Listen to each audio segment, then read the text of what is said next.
Everybody, welcome to the studio of Carini Arts. Check out my link tree, which you can find right here on YouTube for all the places you can find me. I have over 100 artist support talks here that I would love for you to check out. I also have my podcast here now. It's an art podcast. It's called Art for Everyone. And we bring on some great guests to talk about anything and everything, and everybody is welcome there.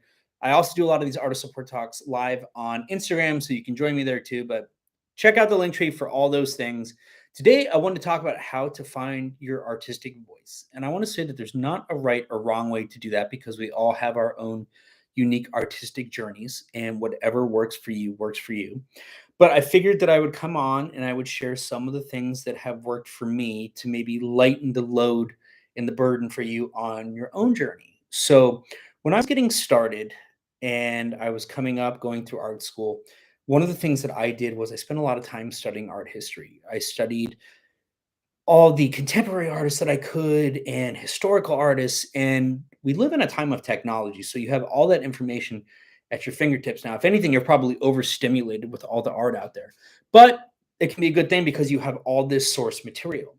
So once you get all that source material, you kind of look at all the things that you like, all the things that you don't, filter all the things that you do like into a cup and filter out all the things you don't like. Once I filtered everything that I did like into that little cup, I kind of shook it up.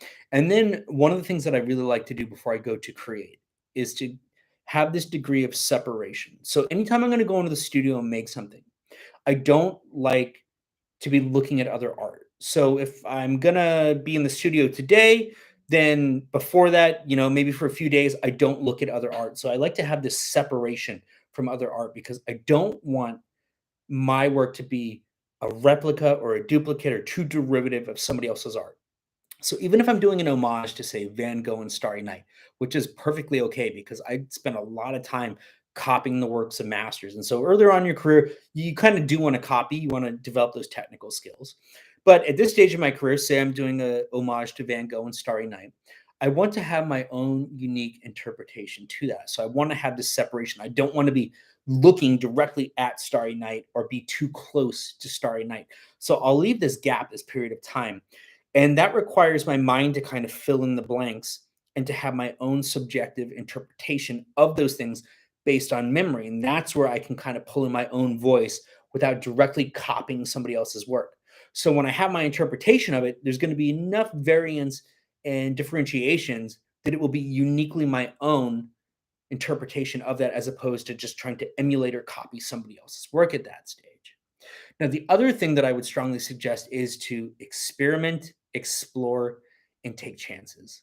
When I look at my works and pick out my favorite pieces, many of those pieces have this commonality between them. And that commonality is that at some point during the creation of that piece, I had to make a decision of like, okay, do I leave this as is and feel kind of okay about it?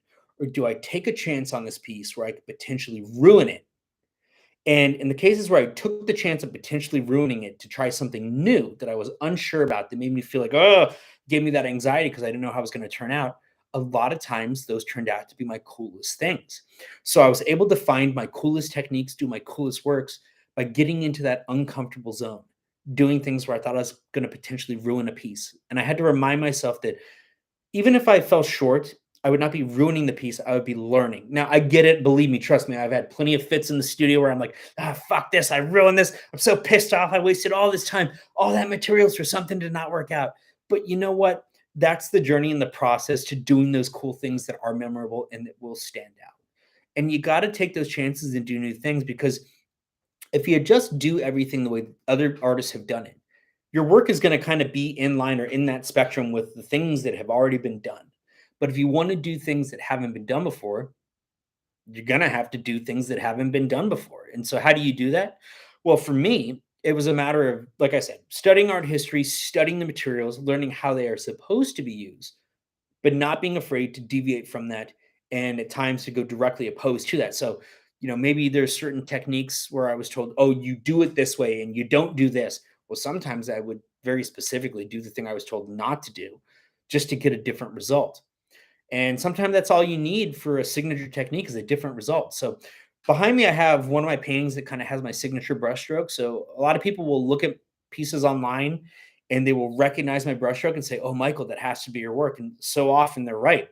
But I developed this technique, this signature brushstroke, by taking a brush I was told to use for certain aspects of the painting process. And I was told to hold it a certain way. And I deviated 100% from that. I flipped the brush on its side, and it was as simple as that. So maybe you just need to flip some techniques on their side, and you may develop a cool new technique.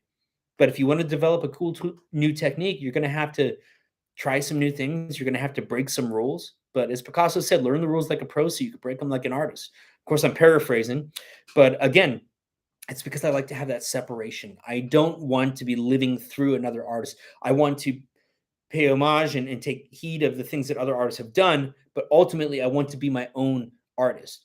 I want to be an art historian in a sense, but more so I want to be an artist. And so like, I used to say, I'm more of an astronaut than an astronomer. I spent my time studying, but now I'm in my exploratory phase. So spend a lot of time in that exploratory phase after you do your studying and take those risks, take those chances, and in time, you will find your voice, you will find your style.